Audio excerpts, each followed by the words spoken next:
The views and opinions expressed on all radio shows broadcast on Tom's Radio Toronto are entirely those of the hosts, guests, and callers who are entirely responsible for all show content and do not in any way reflect the opinions of Tom's Radio Toronto or its staff.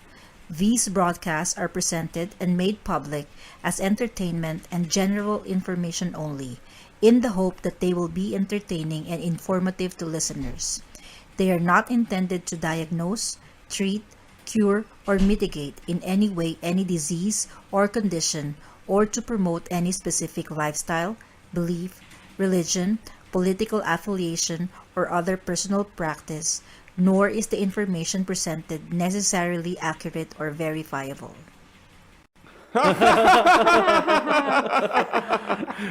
Ladies and gentlemen, thank you for tuning in to the Wisdom Show. Good afternoon. We are dedicated to sharing wisdom, so hit that share button when you enjoy our show.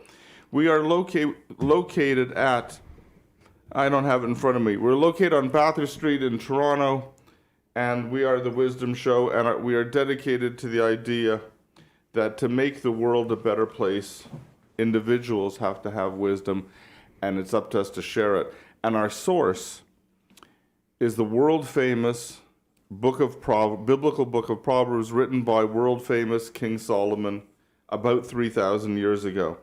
And we have a guest presenter each week, and we present a segment of it and go through the entire book. It'll take us 6 months to a year to go through it. Today, we have in the studio our announcer, Jerome Schreiber, and we have our special guest presenter, Terry Wine, who is nervous like a cat. So please don't call in and complain, whatever you do. And ladies and gentlemen, I have nothing more to say, but take it away, Terry. All right. So we're going to start, we're in Mishle, we're doing chapter 14, verse 18. And this is about value. And Doron, if you could. Yeah, I'll start reading off the pasuk. It's Nachalu Fataim Ivelet Varumim Yakartiru Dat. And in English that translates here to fools have inherited folly, but the clever are crowned with knowledge. Crowned themselves with knowledge is the translation I have here, which also sounds like it would involve more work. They're not just handed a crown, this is something they have to go and work for. A key concept here is that a person's true character is not always evident, even to himself. However, a good indication can be obtained by looking at what types of activities he values. An intelligent or clever person is quickly bored by inane pastimes that have no depth. In contrast, the simple-minded person is happy to be entertained by activities which the clever person finds a foolish waste of time. Hold on, let's get that straight. Yeah. The fool is entertained by simple pastimes? Right. The clever person is entertained by? No, would be quickly bored by that and would want more, is searching for more depth or more challenge. Absolutely. Okay. I would also say I would not equate that with downtime, which even clever and intelligent people such as ourselves need. So yes, there is room for video games and TV and all the other nonsense that we indulge in, because you know what? You need it. You can't be on all the time. There's also a distinction in the mental energy level a person is willing to invest in what he values.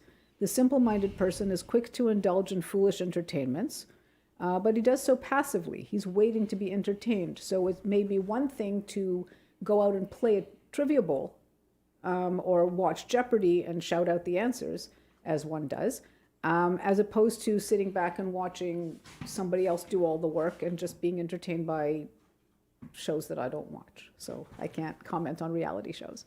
So having that participation is important to growth. Right.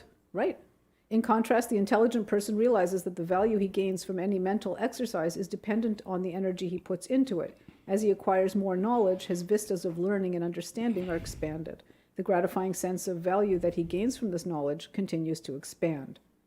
So the proverb contrasts the attitudes of people towards the kinds of activities they value. The fool appreciates activities that require a minimum of mental energy. Such activities are described as the fool's inheritance because they came to him naturally without effort. So he inherited them. It's being done for him. He's just sitting back and being spoon-fed. Not even he's actively involved. The clever person, on the other hand, values meaningful knowledge, especially Torah knowledge. Such knowledge enhances his way of life in the way a crown enhances a royal personage. Such a crown does not come without effort, an effort that the wise person is happy to expend. Yeah, that's what I had. I had the difference between inherit and crown. It's subtle. But yeah, I guess the wise person has that foresight to see what the hard work will accomplish or Oh, nice. where they will be. But the fool, I guess, doesn't have that foresight. Do you know any To- inheritors? I can look in the mirror. Okay. I was going to say, there's also, I would also, myself, this is only my opinion, but I would also venture to say that a dose of humility is important. Of course. Because, clever and intelligent paired with arrogance is not a good person. And I just happened to read last week the obituary of the late Dr. Alvin Sapersky, Alav Shalom, who recently passed away. He was a companion of the Order of Canada, and he solved the Rh disease factor. So Rh for rhesus factor, and this is when you're Rh positive, your blood is positive or negative. If the baby is going to be positive because the father was positive, and the mother is negative, the mother is in a perilous position because her body will start fighting off the baby. Does that lead to miscarriage? Yes, absolutely. Absolutely. Every time, not the first time, but the second time. So this is a woman who might have had one child, and then the subsequent children are at greater risk because she's built the antibodies. And she will reject, is the word I was looking for. I guess we test for it now. We do, but there was nothing anybody could do until he solved it, and he solved. It was. Can I go on? Okay. Today we solved this. Although it was killing 100,000 babies a year. This Dr. Sapersky, the reason I bring it up is because the one thing that impressed me the most was he would say, as his friends recalled, he would say, educate me. He'd walk into a room, and he was probably the smartest person in the room, but if he came across a scientific fact, or in fact somebody said new food, and he'd look at it and go, kale? Educate me. And his words were educate me. And he wasn't afraid to say, I don't know. I don't know. We kind of talked about this last week. Yeah. okay. Where there's nothing So- wrong with saying I don't know. It's actually better to say I don't know than to pretend you don't know. And that's actually a wise perspective to have throughout life, is to keep asking questions and keep growing and learning. Have you heard people say, tell me like I'm a 3-year-old? Yeah, that's the best Wow. way. Yeah, because basically, unless you take that humility, you can't learn anything Right. if the only person you're listening to is yourself. Exactly. So what do we say? Humility and humility and wisdom are on the same are Coexist. Right. coexist. Okay, you not go. It's a bad. healthy relationship. Oh, not bad. Okay. Let's go. What's the next pasuk, ladies? Next verse, ladies and Okay, gentlemen. we'll go to number 19 here. And Shachu Ra'im Lifnei Tovim Rasha'im Al Sha'arei Tzaddik. And the English translation I have here is evildoers will grovel before good people, and the wicked at the gates of a righteous one. Yeah, he has the evil bow down. Do you have that? Grovel, bow. Okay, fine. No, will be at a disadvantage is Oh, what okay. I heard. Oh, so they're quite different. So let's look at the Interesting. fourth one. See, there's a level of commentary in the English translation. The evil bend down before the good, and the wicked on the gates. The wicked on the gates of a righteous man.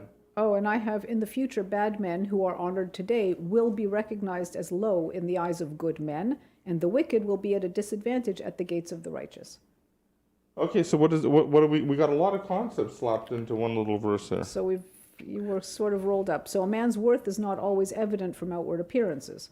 People who have succeeded in wealth and position are often thought of highly, but if they're inherently bad people, their true nature will ultimately be recognized. And no political comebacks from either one of you. Good people are advised not to be misled. They should not be impressed by superficial success, but to look for true worth, which is defined by one's behavior toward others and one's obedience to the will of Hashem, to the will of God. This proverb contrasts the apparent good fortune and social prominence of bad people with their actual status in the eyes of people who are judges of character and can recognize their true worth. The problem is in recognizing value, because I think we're all a little bit bedazzled by people who appear to be very very successful in their field or very wealthy, and we all ooh and ah, like, look at him, and you find out that that person may be an awful character. And I can think of, again, I promise not to say politician, but they're the easiest ones to come up with, to conjure and say, you know, they're at the head of the world. They're world Make it leaders. easy for us. But would you want him at your Shabbat table? Not so much. So I guess in a few words, just don't judge a book by its cover. And don't be misled. And don't be misled. Don't be yeah. misled. Sometimes you cannot see value for all the sparkle and shine. As we have seen in the previous proverb, the wise man values Torah knowledge. Therefore, it won't bother him that simpletons don't recognize the value of what he has achieved. And again, we come back to humility. You be your best self. You do you. By the same token, the good man judges people by their character and will not be impressed by surface good fortune of bad people. The wicked person may be kind to other people. This is important. The wicked person may be kind to other people, but he is sinful in regard to his duty to Hashem, to God. In contrast, the bad person is unkind and dishonest towards other people as well. So you've got bad, which is maybe more visible or more discernible. Yeah, And you've got wicked, which is deceptive. So let me read And this. treacherous. This hinges on the way the Malbim writes each. The killer point is at the end of his paragraph. So as I'm highlighting, so although evil is opposed to good, and the wickedness to righteousness, when evil comes face to face with good, it is compelled to yield before it, and so too the wicked at the gates of the righteous men. Here's the killer. It is the nature of evil to give way to good, as darkness gives way to light. It says law of it's a law of nature. So he suggests That the good will it'll cave. it'll cave. Yeah, I don't know if my personal experience, but I like the illustration of it. Yeah. What do you think? So do you buy it, or do you reject it, or accept it? What do you a party? I think you salute it? I think, well, it's what they say in all those financial advisor commercials. It's a long game. Okay, let's go forward. Let's march. Okay, number 20 here. By the way, he has 20 and 21 linked Okay. as a couplet. So I'll read them I together? don't know. I Yes, don't know. because I have 20 and then I have 20. Okay, I'll read them Okay. together. Okay, so Baz lere'ehu chote umechonen anaim, or anavim here. That's Kaf Aleph. That's 21. Oh, sorry, I started. Come back I one. keep doing that. Gam This is the Gam first lere'ehu. Every show, one time every show. Gam lere'ehu yisaneh Check. rash ve'ahove ashir rabim. And do you want me to say 21 again, so we get the flow? Yes. Okay. Baz lere'ehu chote umechonen anavim ashrav. And so quickly here in English, a poor person will be hated even by his fellow, but the lovers of the rich will be many. Mm-hmm. He who scorns his friend is a sinner, but praiseworthy is one who is gracious to the humble. I've got a little bit different in the second one Yeah. and the first one. So in the first one, it's not a poor person is hated by his fellow, but despised. And Yeah, I think got despised. there's a nuance there that you don't necessarily hate somebody that is maybe what you despise in him is what you see in yourself. So let's. Well, you can. I think There's you can that. more comfortably say despise the higher level of hatred. Regardless, it seems to be without reason. There's a baseless hatred. Oh, that's or, interesting. it seems to, Maybe. from my understanding. Maybe. And the second one was, he who shames his fellow man is a sinner, but he who is gracious to the humble is praiseworthy.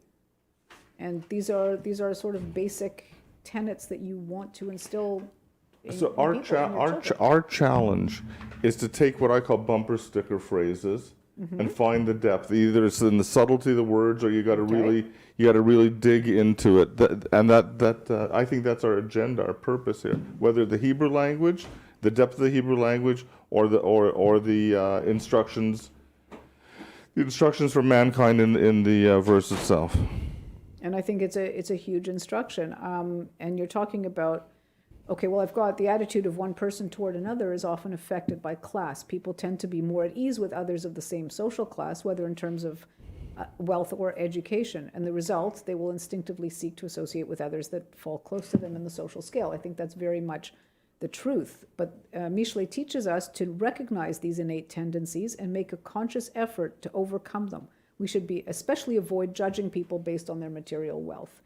For example, people tend to have a negative attitude to those of a lower class, especially those who are very poor. Instead of sympathizing with those who are experiencing hard times, people will try to distance themselves from the unfortunate.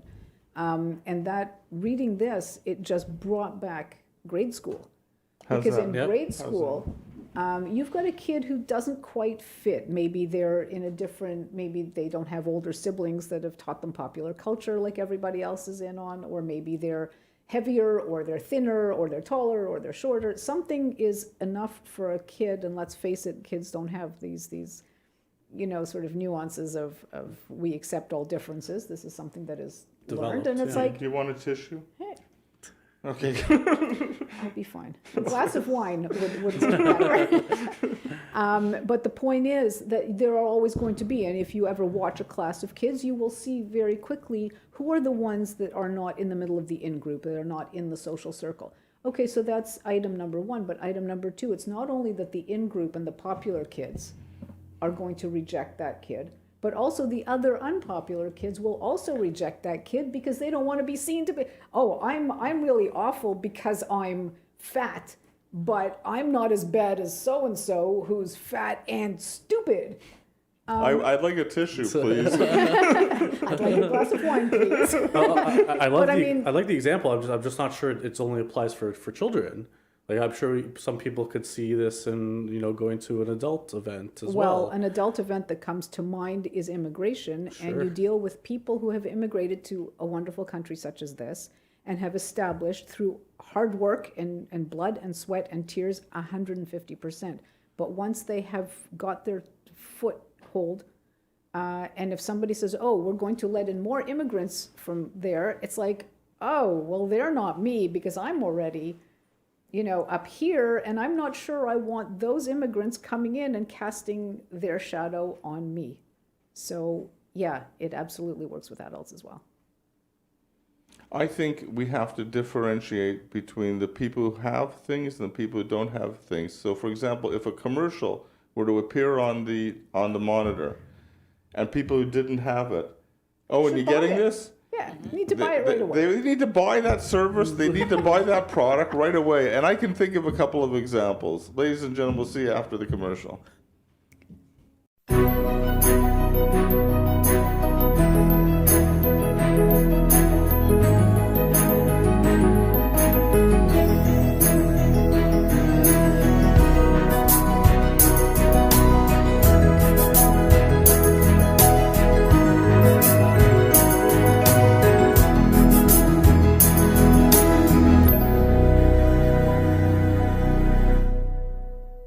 Our company is committed to providing truthful, honest, competent, and result-oriented service through advising and representing our clients in Canada and overseas in a wide range of immigration matters. We focus on providing support, building dependable relationships, and promoting success. We are dedicated to understanding what results you want and to helping you understand what actions we can take on your behalf.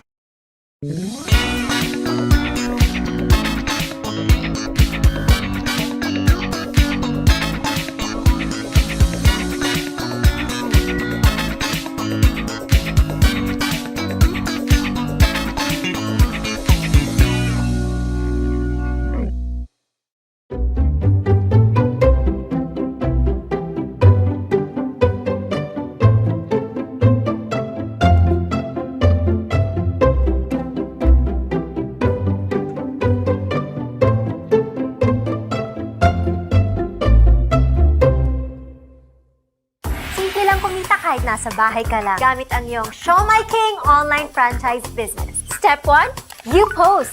Step 2, we deliver. Step 3, you earn. Tandaan, sa Show My King lang yan. We are back to the Wisdom Show, looking at No, we're Proverbs. not. No, we're not. No, we're not. This one's about secrecy. Holy crap. Okay, I don't know.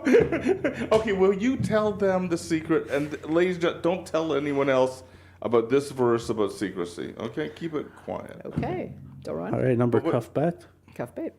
Halo yit'u chorshei ra v'cheser ve'emet chorshei tov. And in English? And in English, we have will the plotters of evil not go astray? Question. But those who plan goodness will reap kindness and truth. I want to say something. We're charosh. I have more You've too. got plow, and I've been thinking about that. Horshay Tov, the plowers of good, yes. So the word Interesting. plow, he used it once about 10 pasukim back. We haven't had it before it's introduced. And one of the commentaries said the nature of plowing, to get that earth separate, it's silent, it's effective. It's different than banging a drum that has no effect and makes noise. This doesn't make any noise, but it's all effect. Oh, interesting. I Never thought of it like that. That's what I'm hunting for. Interesting. Mm-hmm. The translation I have is those who secretly plan on doing evil, will they not go astray? But those who secretly plan good deeds will achieve kindness and truth. So it's an interesting thing. They're not saying secrecy is bad or secrecy is good. They're saying it depends The intent. on the intent. The plowing and is what you're turning doing. over soil. You've got the thing growing here with weeds, you turn it over effectively, Right. and that's hiding it, sort of. Right. That's plowing. Or you're That's the destroying, secrecy. or you're destroying the smooth earth. So the question is, are you destroying it for the sake of destruction, or are you destroying No, it I- for the sake of being able to receive seeds? Or to grow something. Because I think in this context, it's a good thing. Right, I agree. Oh, yeah. Okay, agree. let's go forward. So people who are planning to do harm often do so in secrecy, hoping that their evil intentions will not be discovered. Okay, duh. If they were wise, they would realize that their Wait a minute. Wait a minute. Can we let her get away with okay, duh? I don't know. That crosses a line. Okay, duh. Okay, duh. Read some more. Duh.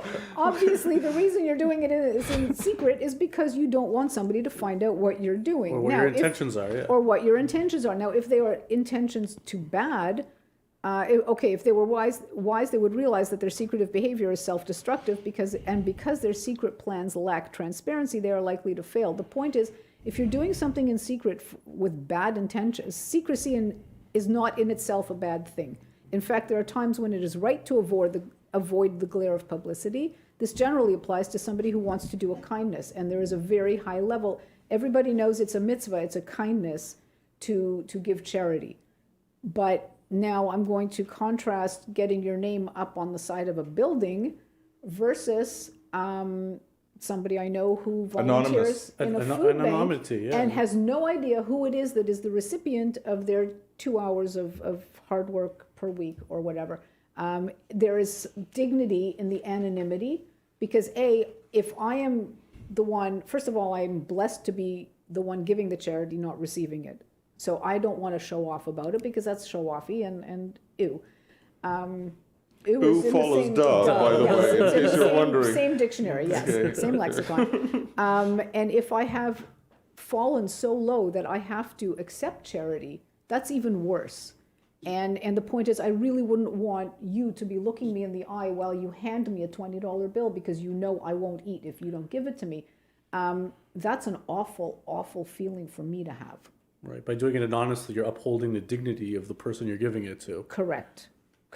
And you will get as much satisfaction out of it, let's face it, if you know you dropped the $20 bill, in front of my house, knowing that Surreptitiously. right. You know that you've done what you need to do and you don't have to gloat about it. Or take the credit. I mean, at the end of the day, you know you're doing the right thing and your reward is in knowing you've done something that you're proud of.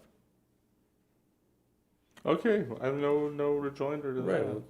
Okay. So that's right. It's just the intent. If your intention is to get your name on a building, On the other hand, just to defend those people who give gazillions of money and have their names on the building, the fact is that is also a motivation for people to donate, for people to look at you and say, oh, well, if so-and-so is doing that, I should too. They're a role model to me. So it's not all bad. And I would not want to cut off donations to hospitals because they're not, handing out accolades. of course. So it's a fine line. But we should do it because we want to give the charity, not because we want some sort of accolade or award or Correct. tax benefit or No, whatever. tax it may be. benefit's not in. That's for Oh, that's true. It's not in Yeah, Chile that- here. That's not in the list. No, tax benefit, you want a tax benefit. Oh, you do want a tax benefit. The government will squander it Okay. or your kids will squander it. But I'd rather give my kids the option than give the government, because they'll for sure squander it. They're on the despise level, they're on the hatred level, Excuse or whatever me, I it thought was. we were taking politics out of this. I'm trying not to, but no, but I wouldn't list the. Oh, sorry. Okay, so You that was- follow what I'm saying? Yeah, I do follow. Okay, you. that's a Yes, bonus. Yeah. That's a bonus. That's a good point. But you didn't do it for the tax break. No, there's a situation. I don't want to get into it, but there's a situation where wealthy guys are giving away lots of money for the agenda's tax driven first. Okay. Oh, for sure. At different eras, they change tax rules. Okay, but the charity is still benefiting, so I'm good with that. Yeah, there's also some fraud involved in the, you know. Well, well, we live in 2021. And I have never committed fraud. Not with my millions, no. Okay, let's go. Shall we go forward, or I are we hanging thought in that there? meant commercial break. No. Oh, okay. Yeah. Well, then that leads us right into effort, so let's have it. Number 23. Bechol etzev yihye motar ubedavar shvatim ach lim machsor. Svatayim. Svatayim, thank you. In all toil there will be gain, but talk of the lips brings only loss. Okay. Idle talk. Idle talk. Experience teaches us that to achieve a worthwhile result, a person needs to expend effort. The trouble is that real effort involves the pain of having to expend physical or mental energy. And it's an interesting point. You're going to tell me about the wording, b'chol etzev. And etzev also means sadness. But you're not talking here about sadness. You're talking about effort. Accordingly, many people are willing to forego the benefits that come from engaging in focused activity or work. They may try to manage as long as they can without those benefits. However, since doing nothing for any period of time can be boring and unpleasant, such people are tempted to occupy their available time with a passive or unfocused form of activity. And now we're going right back to, knowledge and intelligence and clever and value pastimes. versus He's come back to it about 5 verses later. He's come back. I saw that was something else with the plowing. It comes up in this verse also, and it was before. To say he's circling. Yeah, his themes and Yeah, it's a style. Right. When I'm writing, I'm sort of marching forward. I'm not bringing back something from 5 sentences ago. But you are if that thread is coming through again. Right, and it's again, trying to like a tie it all tapestry. together, It's like yeah. a tapestry, and the threads will keep coming back. An example of passive activity that Michelet frowns upon, he doesn't mention video games or, right? knew? So I'm good. He frowns upon idle conversation. Harm can come about through the consequence of wasting valuable time or the temptations of destructive and sinful talk. Busted. And Lashon Hara, idle talk or idle gossip, is like the biggest no-no that keeps coming back. There's a theme that recurs and recurs. It's always easier to tear down than to build. And basically, if you're talking about somebody else, it is going to end up being destructive. I can turn around and say, wow, Bruce is doing this amazing show. And then somebody else will say, really? Because I saw it and I wasn't so impressed. And I'm going, no, it's wonderful. But eventually it will degenerate. It will always degenerate? does. The show? The show will not degenerate. The show is better. I look at the every week. camera. I make a The joke. show is better every week. Damn right. obviously. Duh. Duh. Ooh. But the point is that when you're talking about other people again, and you come back, I'm pulling a thread through that you tend to despise people who are not like you or not what you aspire to. And this sort of negativity will creep in. And unfortunately, when stresses in the world like now you're noticing a level of discontent and just plain, I don't even know how to say, like disintegration of society. Right, there's a vitriol There's between people. that is yeah. just, you didn't see this 20 years ago. And there were hardships 20 years ago, and there were financial ups and downs and what have you. You didn't see this. And even in the Great Depression, what I'm hearing, I obviously wasn't there, I'm not that old. But even during the Depression, people would pull together. People would try to help one another. Everybody was in that boat, and everybody said, we will do our best. If somebody didn't share their food, they didn't share their food. But they didn't get out there, stand on their rooftop and say, I refuse to give food to so-and-so because they believe differently than I do. They voted differently. Or they voted differently, or they're a different Yeah. religion, or their skin is whatever, put in your difference here. People did not do that, or at least not that we 100 years later Yeah. see that happening. It's a more toxic And environment today, these days. Yeah. toxic is absolutely. Yeah. Well, the that's word. another thing. Maybe we'd still be in that same situation today. Without that unity, we may have never come through that Great Depression. Correct. Oh, that's interesting. Correct. And I wonder, I look now at the toxicity and the Yeah. vitriol and the divisiveness, Yeah. and I look and I see that I don't know how to solve it. Spoiler alert, I don't know how to solve it. We all just have to do our part. I think that's where it starts, right? Yep. And tuning into the Wisdom Show may or may not help. It'll help. It'll help. No, I agree. One of the rules I have for guests is we're not a politics show, sports show, Hollywood show. Is to get away from all that. I didn't realize till now, till you're informing me. I want to get away from the toxicity. I thought I just wanted to provide something that isn't out there you've said it better than I had. But politics is not inherently a terrible thing, and politicians aren't inherently terrible things. It's only it gets terrible when the motivations are different. Sports is a great lot of fun until it gets toxic. There's a quantity and a quality, and I think the media has too much quantity of those pastimes. Yes. That's my Yes. point. That's my point of the Wisdom Show, to be divorced from that stuff And and into a state of holiness and purity and of so on. holiness and purity. And if one thing I do remember, kavata et l'Torah. Have you specified a time to study Torah? And it's not something I did over many years. And lately, I actually have said to myself on a Saturday afternoon, you know what? I'm going to read Yeah. this week's chapter, this week's parsha, because I should, and because the last time I read it, I was in school. Yeah. And I was doing it because there was a test next Tuesday. But now you see the value in it. And now there is value. And again, everything is to do with perspective and growing and learning and acquiring more knowledge. There's another thing about maturity. Maturity people tend to become more religious. It's a well-documented thing. Interesting. Yeah. Mature soul.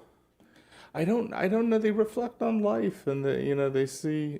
And maybe an acknowledgement Well, that the- you're not in the driver's seat all Well, the just time. ask the question: why am I here? What's my purpose? What Yeah. should I be doing? What's the meaning? What's the meaning exactly? Just asking those. I suppose those are mature questions. There's less distractions. Or Yeah. You've seen it all. You've seen it all before. And that's what drives you forward, and it drives your pursuit of whatever your goals are. The difference between Book of Proverbs and what's Koheles in English? Ecclesiastes. Ecclesiastes in English, Ecclesiastes. in Greek. He's bemoaning, and Ecclesiastes, he's bemoaning life as an older man. Oh yeah. And this one, I believe he's addressing men in their early 20s. Oh, That- and I that's never my- thought about it like that. Okay. That's my Interesting. Yeah, there's lots of stuff that it's like women are too smart for this jerk. For this jerk 20-year-old has to learn this stuff. Don't address the women; they got it already. They figured it out. Maybe. That's how That's I see a interesting. lot of it. Yeah. I can't argue with that. I'm arguing with it painfully. Right? Where are we on this? That's good. We move on. Well, I can't see it. He's signaling us, and I can't see it. Okay, let's do one more Okay. All right. before we So this go to is about commercial. distinction. Go for it. 24. 24. Okay. Ateret chachamim aslam ivelet ksilim ivelet. And that in English is the crown of the wise is their wealth, but the foolishness of fools is but foolishness. Right. Fool's gold. Fool's gold. Yeah. And we're on verse 24. Yes. Verse 18 he refers to the crown also. Absolutely. We started This out one, with that. this is the crown of wisdom. The previous was the crown of knowledge. And right. So a wise person who is impoverished may find it difficult to share his wisdom with others because of the false impression that poverty makes. You look at somebody and again, you're judging right away saying, oh, well, this guy obviously didn't amount to much, and you don't see the value and the wisdom. He doesn't get the respect and attention that facilitate transmission of knowledge. However, if a wise person is blessed with some degree of wealth, it gives him a mark of distinction that encourages people to be drawn to what he has to say. And now we're just circling right back to getting your name on the side of the hospital because you donated. And all of a sudden, if your name is whatever, Bruce Gilboard. whose name is not on any Yeah, I don't building want I that. have Yeah. noticed, Screw you know, that. you may have a limited number of people who seek out your knowledge. But if your name is Rogers or Monk, to name, actually Peter Monk comes to mind, He was also a poor immigrant who washed up from Czechoslovakia after the war. He was part of the Kindertransport, and the fact is, yes, Jewish, and he whatever he accomplished in his life, nobody would have heard of until he started donating millions to hospitals, and then it's the Peter Munk Cardiac Center, and forevermore. That name will be linked, and that name will have that sort of gravitas that people would listen to. So yes, it's a platform. I'm just wondering, maybe it's not so bad to put your name on a building, Go for it. You Go for it. I don't think they mean graffiti, Bruce. Yeah, that's what I was. He took the words out of my No, mouth. before I bought the idea that it's a little bit arrogant, a little bit. But now I think, to associate someone, a generation or two later, he's associated with giving charity. There's a person there. Yes. It's not. It's formidable that there's a person there. Yeah, no, absolutely so. When the wise are blessed with wealth, their influence in the community is enhanced. They are in a position to help the needy and inspire people in Avodat Hashem, in serving God. They're also in a position to suppress the influence of the wicked. And again, if you have wicked people who are in a position of power and influence, you have a lot to contend with. But I just want to make a distinction right here. There's multiple ways to do charity and to do kindness. Absolutely. Right? If you don't have a lot of money to put your name on a building, you could spend your time. And that's also effort, and that's also charity, and it's also very helpful and makes the world a better place. There are volunteers in that hospital, and nobody knows their name unless they get right up close and personal and read it off their little tag. Oh, that's fascinating. But those people are what are keeping that thing going. And believe me, if you're in the lowest point of your day because you have to be in a hospital, and somebody comes and says, "Would you like a cup of coffee? Can I find you a comfy chair?" They're an angel. You know what? Angels serving coffee, serving all these good things. You know what? Tell I haven't had my coffee yet. I think if there was a commercial for some service or product that was just like you said, serving people, So serving humanity, tempted. that would be a good thing. Owen, what do you think? Yep. I think I woke him up. That's what I think. We'll see you on the other side of the commercial, folks.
Our company is committed to providing truthful, honest, competent, and result-oriented service through advising and representing our clients in Canada and overseas in a wide range of immigration matters. We focus on providing support, building dependable relationships, and promoting success. We are dedicated to understanding what results you want and to helping you understand what actions we can take on your behalf.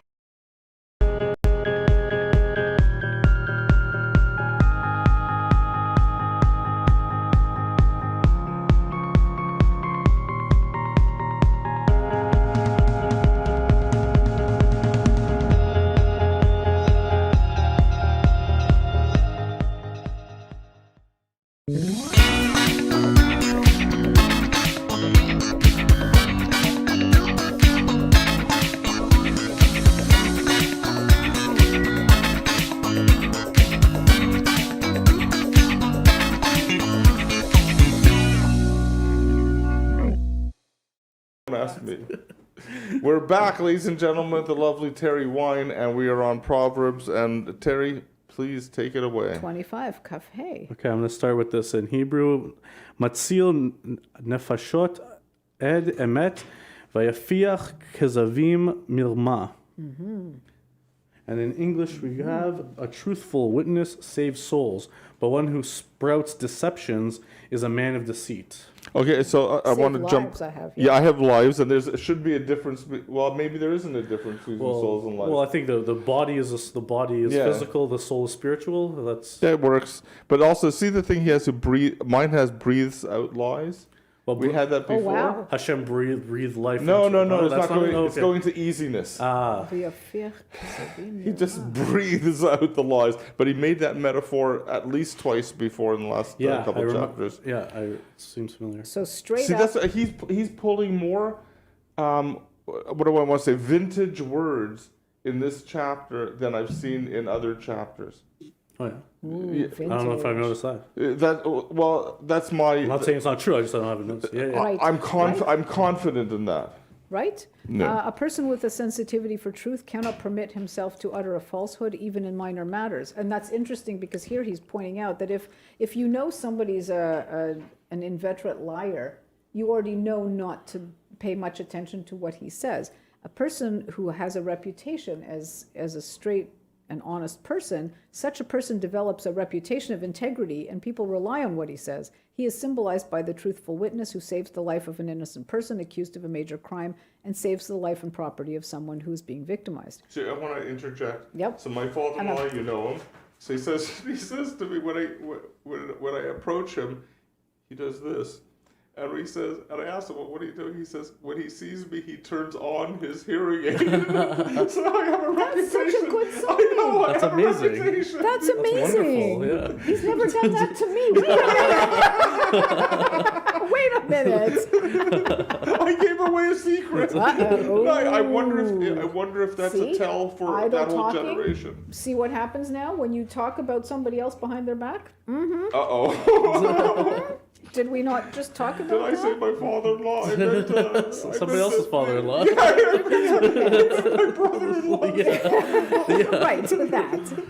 The proverb in Mishle, segment 1405, compares the language used by the truth teller with that used by the liar. If a person is consciously speaking the truth, his language will be clear and precise. His statements will have a finality about them because the truth does not change. In contrast, a person who is careless about the truth will prefer vague statements, which he is then constantly amending and reinterpreting. And may I quote Shakespeare, who said, "Oh, what a tangled web we weave when first we practice to deceive."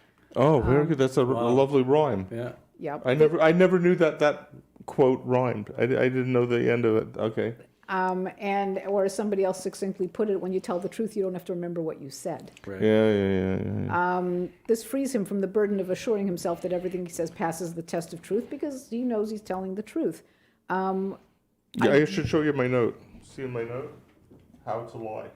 Okay then, Because he did this about a chapter ago. Right, we were talking it was about last how week, to yeah. lie. Yeah. how to lie. And Bear false witness. Yeah. the problem is that when you speak the truth, and now you're talking about a witness who literally has someone's life in their hands, should they speak the truth? And again, I was reading in the last, very recently, about Stephen Truscott, and many Canadians of a certain age will remember that name.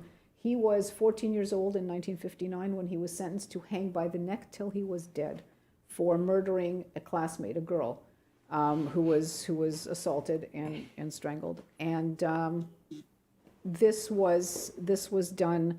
The police had very narrow tunnel vision. They focused in on him right away because he had given her a ride on his bike to the highway. She got into a car, and he said, I turned around, I saw her get into a car. But the police were so focused on finding out this was awful, this is 1959, you don't hear about these things, and they solved it. They nailed this kid. Now, Julian Scher wrote this book called Until You Are Dead, and he was eventually pardoned. He didn't do it. He never did it. It was a ridiculous thing to try and put it together. They had him tried and convicted within, I think, 2 months, a month. It was ridiculous, but The problem is stupid little lies spoken by kids who just wanted to curry favor with the authorities helped convict an innocent boy of actual first-degree murder. And this was a bunch of kids that didn't have anything against him. This wasn't an unpopular boy. Stephen Truscott was well liked. This was a military base community. He had no problem. He was a well-liked fellow, and his parents, stood by him. There were people who stood by him. The woman he eventually married actually was working for the Innocence Project, or Association for the AIDWIC, as it used to be called, and eventually married him. And he was convicted of first-degree murder because there were a bunch of kids who thought, oh, this is kind of fun. I'm talking to a real-life police sergeant. I'm talking to, and their own self-importance Got the best of them. got the best of them and convicted this kid whose sentence to hang, by the way, was commuted by John Diefenbaker. Oh boy. And he took another name, just in case anybody's interested. He took another name. He was living, I think, in Kitchener, and his daughter. He had three children, and his daughter was in high school. And she came home and said, oh my gosh, I just heard, we were studying this case of Stephen Truscott, and oh my gosh, and a miscarriage of justice, and da-da-da-da-da. And at that point, the parents sat down and said, okay. Honey, I got to tell you a story. Yeah, you need to sit down. So, yes, speaking lies, no matter how ridiculous or inconsequential you think they are, you have no idea where they end up, and you can't take them back, let's face it.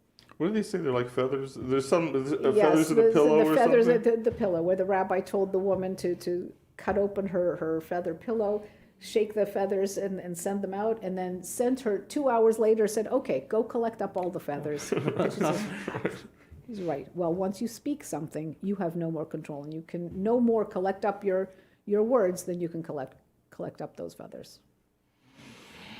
Let's go on to the next verse. If I have nothing to comment at the end, you did the whole job, and what are we going to add to it? No, hey, if I'm not causing controversy, I'm not doing my job. Okay, right, troublemaker. It's my middle name. There you go. Next one here. Birat Hashem miftach oz ulevanav Hashem mechaseh. Yihye machzeh, sorry. Yihye machzeh, sorry. Yes, thank you. Yihye machzeh. In fear of Hashem is a powerful stronghold, and for his children it will be a refuge. And the next one? And then the next one here. Yirat Hashem mikor chaim lasor memikshe mavet. Memokshe mavet. And that one is, a fear of Hashem is the source of life, to turn one away from the snares of death. So snares of death. So I was very interested when I read this, and I read this for the first time this week. Mokshe mavet, so snares of death. But a mokesh is a modern Hebrew word, and I'm familiar with some military terminology in Israel. But a mokesh is a landmine. Oh. So it's very interesting that this is actually biblical. It's not a new word. Yeah. Landmines may be a new Right. technology, but it's mokesh means a mine, a snare, as it is here. We saw that with Nitivot and Derech and a superhighway and a pathway, like a 407. I think a 407 is a Nitivot. Oh, did I think Melech so. Shlomo, did King Solomon speak of toll roads? You know what I'm saying? Well, they were trying to, I don't know, it was the opposite. It was a big road and a small road. Right. But it was Right. the opposite in the biblical Hebrew. So it's interesting sometimes when you come up with words that you think are very modern and very to the moment, and actually, Do you know they're about electricity? Hashmal? chashmal. Yeah. So in Tanakh, it's a spiritual thing. And I forget in Isaiah, Right. maybe like lightning. Right. But it's not electricity. It's something more intense. It's not nuclear. It's something more Right. intense. So, Yeah, let me but know when you Hashmal's find- the best they could grab for it. Yeah, let me know when you find nuclear in the Torah. So wisdom cannot survive without Yirat Hashem, without fear of God, because even if a person has full command of the principles of wisdom, the temptations of life would easily entice him away from them. It is Yirat Hashem, the fear of God, that gives him the discipline to control his impulses. And what did we say a number of psukim ago about being intelligent but arrogant and not humble. Right. You can use the force for good. You can use the force for evil. Do you have any What sort side are you on? Sorry. What side are we on? Right. No, but it leads to having a conscience, and a conscience has nothing to do with whether you're an intelligent person, a less intelligent person, a wise person. Conscience is like heart to head. The conscience is something that will drive you, and it has nothing to do with anything else, with knowledge or intelligence. You can see it in young children. You can see it in toddlers. There are children who will make sure that that are more empathetic. Well said. So, If only all the advertisers in the world had the conscience that you speak of, we would have a better world, don't you think so? Probably have less advertising. I think we have some examples of those advertisers with great conscience. Owen, would you agree? I totally agree. if I had a hammer, Simple lang kumita kahit nasa bahay ka lang gamit ang iyong Show My King online franchise business. Step 1, you post. Step 2, we deliver. Step 3, you earn. Tandaan, sa Show My King lang yan.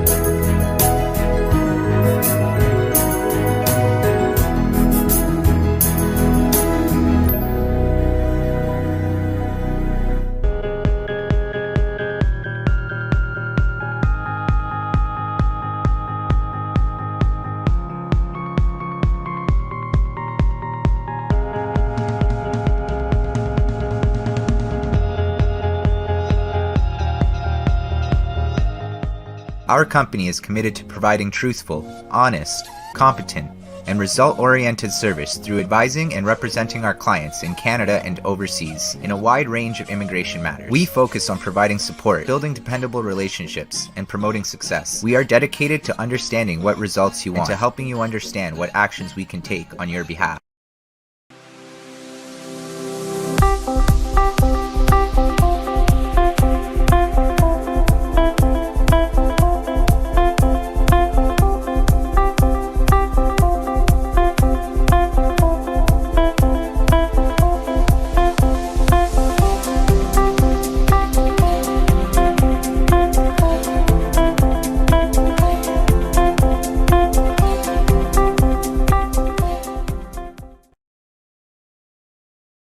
My heat was Keep going. atrocious. Okay. Keep going. With We're that. back from a commercial break, and we're all ready to rock, ladies and gentlemen. We're on the last verse with the illustrious Terry Wine, and let's go forward. So this is about participation and an interesting point.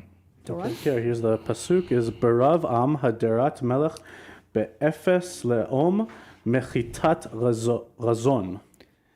And in English, in a multitude of people is a king's glory, but without a nation, rulership is broken. Yeah, without a community, the ruler is diminished, is what I have. You need a relatable But just king. on the surface, that's just population on the surface.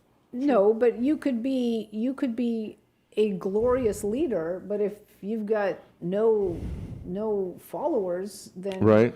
I see this as a relatable king. Yeah, go ahead.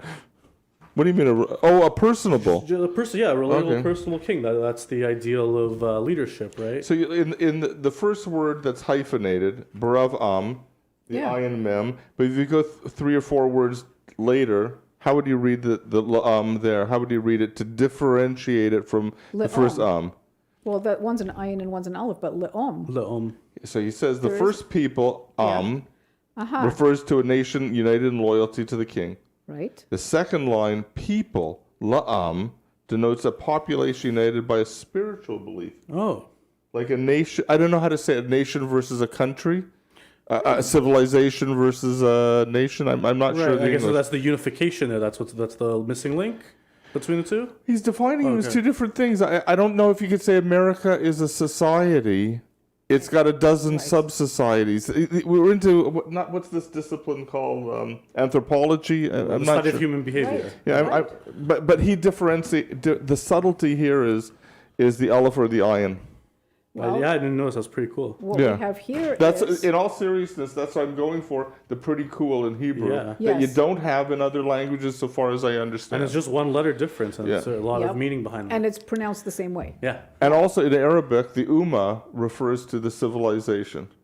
Oh, okay. Which is It's the odd. same word. Ah, yeah. Ummah, yeah. yeah. Here it is written, an individual's commitment to a cause is reinforced when other people have the same opinion. Okay. It is especially strengthened when the people who share ideals come together in one place. Seeing the many people that support the same cause makes each of them feel good about participating and strengthens their convictions. Okay, so we've really covered that today. When people choose a leader or king, he embodies their common belief and serves as a focal point in bringing them together so that they can be effective as a group in carrying out their ideals. This is where the politicians sometimes fail. Or they in or they desperately try or to they be loved desperately by the try, people. but they're trying to be everything to everybody, and this is where it starts to fall down. doesn't And this work. is what, to your point of, it's not a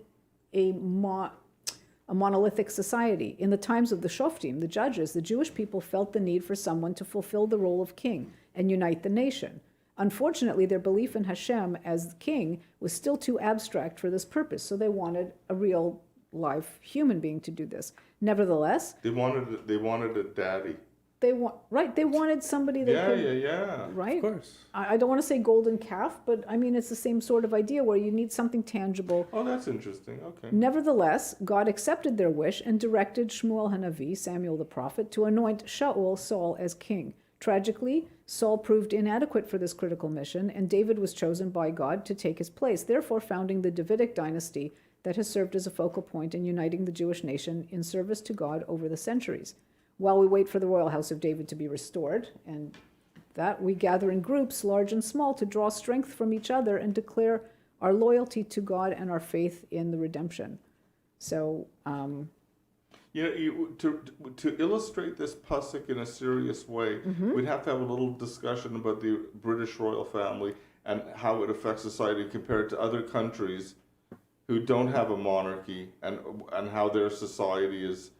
What are you going to look up about crime statistics? Like, I don't know how. It's so out of my league. Right. How do we qualify or quantify something like this? But I understand that the having watched that show The Queen, which I found wonderful, I didn't see it. For Okay. sure it was worthwhile. Right? They make the point of the value of the monarchy for society, and they make it more or less every episode is that challenge. Right.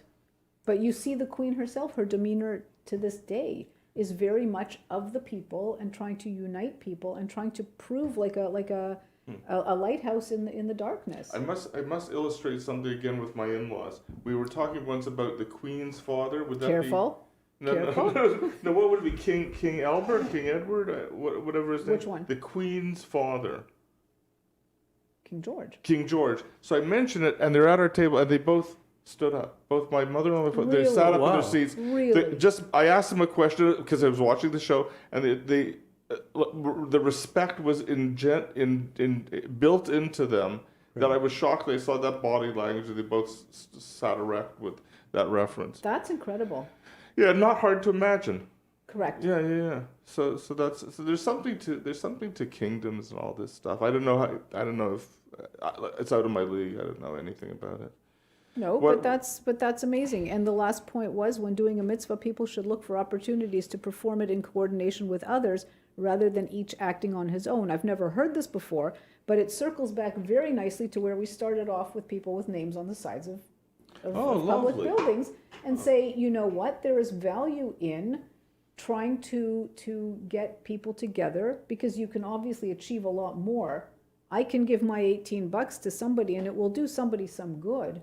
But if I obviously can get, look at Terry Fox, Sure. okay? And look at, I'm sure had no idea, Sure. would have had no idea.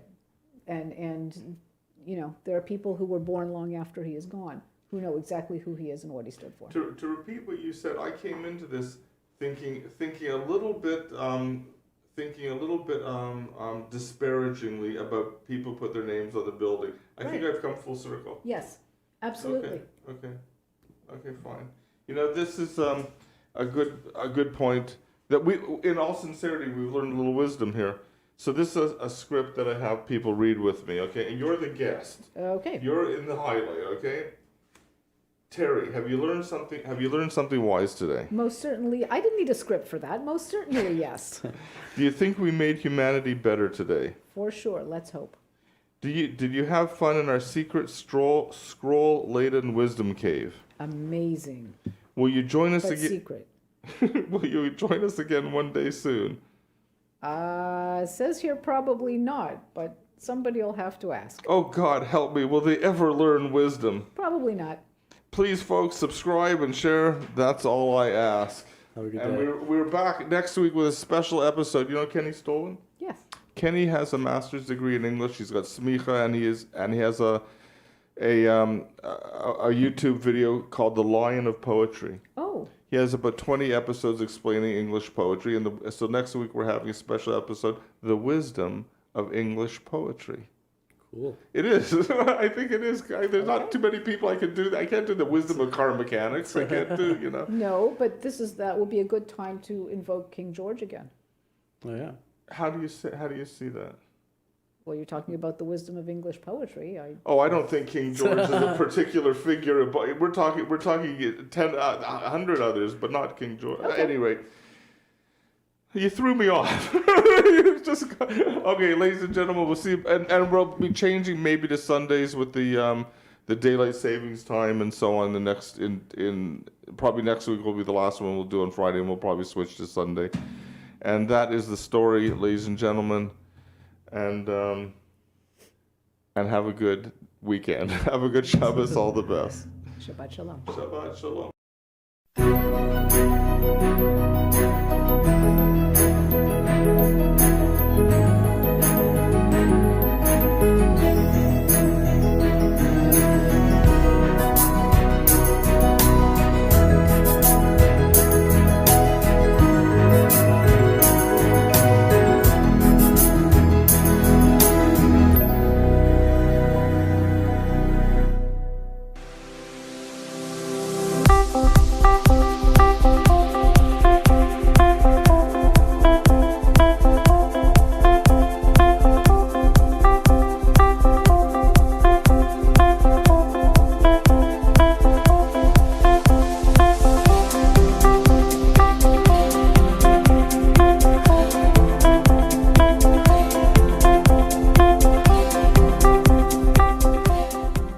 Simple lang kumita kahit nasa bahay ka lang gamit ang iyong Show My King online franchise business. Step 1, you post. Step 2, we deliver. Step